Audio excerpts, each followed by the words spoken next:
and welcome to Owlbutcast.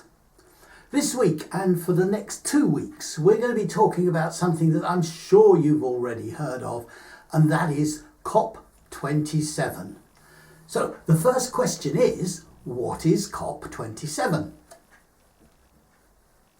A policeman the same age as Molly? No, sorry, it's not.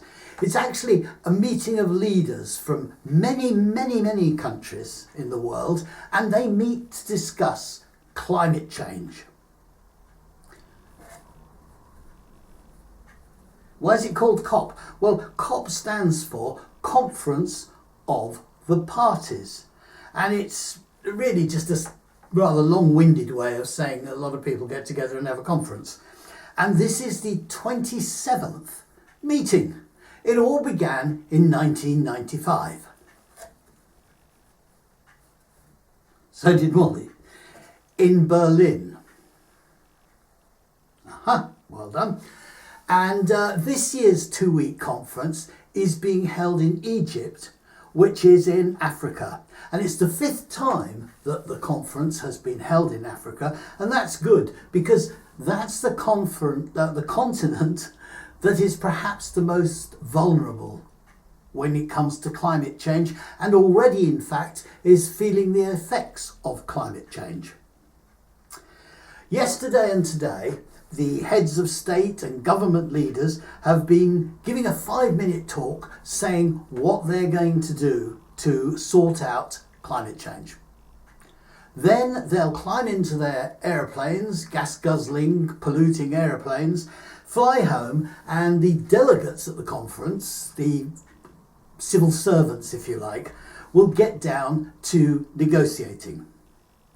Next week we're going to look in more detail at the causes of climate change and why it's happening, and in a way what we can do to stop it happening. But this week we're just going to talk about COP. Now the problem with these meetings is that there's a lot of talk, a lot of promises, but not much action. For example, what was that? Bit of action, oh right, okay. For example, developing countries, those who are growing now, and to be honest, didn't really cause much of the pollution that is affecting us, the developing countries were promised $100 billion of aid, and that was supposed to be paid by 2020. It was promised in 2009. Well, it looks as though it might, possibly, maybe, should be paid next year. COP26 happened last year in Glasgow. The United Kingdom chaired the conference, and a number of promises were agreed. Now, when I say to you a lot of talk and not much action, let's just have a look at some of those promises. It was agreed that they would begin to remove the use of coal. Now, coal pollutes the atmosphere enormously, and it was agreed that that fuel would be gradually removed. However, I'm not convinced that the countries who produce the most coal actually signed up to that. So if you're not producing much coal, we're going to stop producing it, but if you're producing a lot, well, we'll keep going. They agreed also to stop chopping down vast forests by 2030. Now, you probably spot here that most of these agreements are for something that's going to happen in the future, when we may not be here. Especially me, thank you. But basically it's a future that if we don't get a move on and do something, there won't be. Trees are our friends, and they absorb about 10% of carbon dioxide, which is another pollutant, each year. So you may have heard some companies say that they are going to aim for net zero as far as carbon dioxide is concerned. And they tell you that for every bit of carbon they produce or whatever, they're going to plant a tree. Now, the problem with that is if they keep producing that carbon over the next 15 years, the tree that they planted unless it is a very fast growing tree, is not going to be big enough to absorb that much carbon dioxide in that time. So it's all very well saying you're going net zero, but by the time you get around to your tree actually doing any good, you've over polluted with the carbon that you've produced. Half of the world's forests are just in 5 countries. It's in Russia, Canada, Brazil, the United States of America and China. So they said that they were going to get rid of chopping down trees by 2030. Well, in actual fact, this year in Brazil, they have chopped down, and this chopping down is called deforestation. I'll put the word above your head. Yeah. They've chopped down 50% more trees than they did the year before. Going well so far. The next thing they agreed was to cut methane is another pollutant, to cut methane emissions by 30% by 2030. However, China, Russia and India, who are the biggest emitters of methane, didn't join that promise. And methane is responsible for 1/3 of all human-generated warming.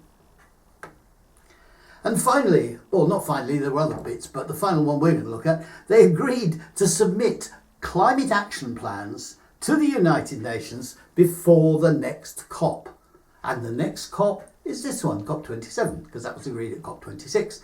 Well, let me tell you, out of the nearly 200 countries that were at COP26, 25 of them, last time I heard, had submitted their plans on what action they were going to take.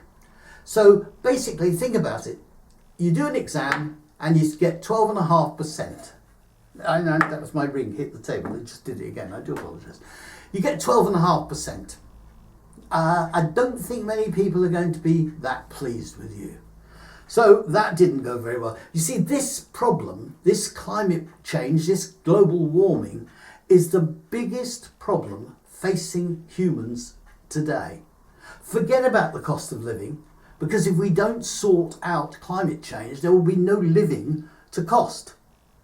The simple fact is action is needed now, was needed years ago, and still we have, and this is my opinion, we have these stupid conferences where everyone says what they'll do and then doesn't do it, or promises something that they might do in 10, 15 years' time. As far as climate change is concerned, we can all make a little difference.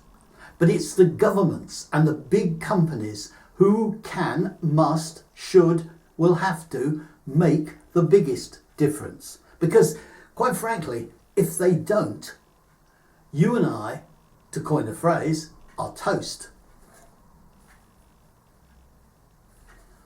Or soggy bread. Yeah, that's the point actually, because although we're talking about temperature rise and we're going to have more heat waves, forest fires, even if you don't chop trees down, with this increase in heat, forest fires are destroying trees. So there's more heat waves, there's more forest fires, there's crops failing because of the weather, and not only that, when the temperature warms, ice melts. And as ice melts, sea levels will rise.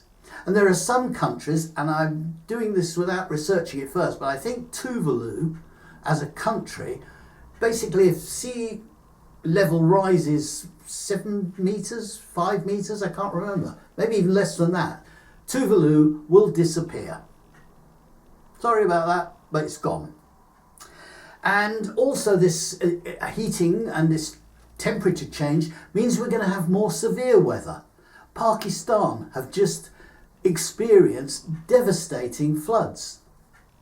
Next week we'll look at some figures and see why the world is getting warmer, and then just after COP27 ends we'll have a look at what has been agreed. And you can listen to the latest reports from Egypt if you like and see what you think, but personally I'm in agreement with Greta Thunberg, who, if you go to the About section of our website, you will know is a particular hero of mine. She thinks that the conferences just encourage gradual progress, not the immediate drastic action that is needed.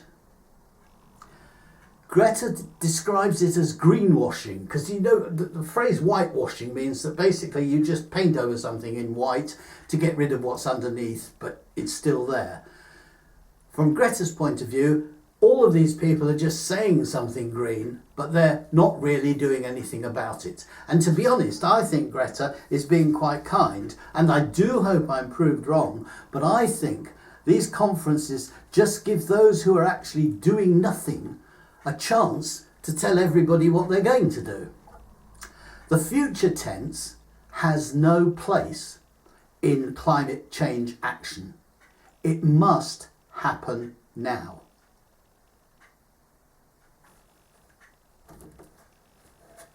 You've been thinking? And tell me. That's very good. Albert says that in fact COP should really stand for change or perish, and that's the situation. My generation, and the generation just below mine, made loads and loads of mistakes, but not necessarily deliberately. We didn't know that aeroplanes were polluting. We didn't know that cars were polluting, but we do now, and indeed we have done for some time. So it's my generation and the lower generation who need to do something. They're the ones in power, or we're the ones in power, if you're thinking of Joe Biden. But basically, it's those two generations who are in power who can actually make a difference. And the reason I get so passionate about this is that I've got a grandson who is now 4 months old. When he gets to my age, I want him to have been able to enjoy the planet, his planet, the world. I want him to be able to go out in nature, have a look around, satisfy his curiosity. That's what I want. And I do hope that he can do.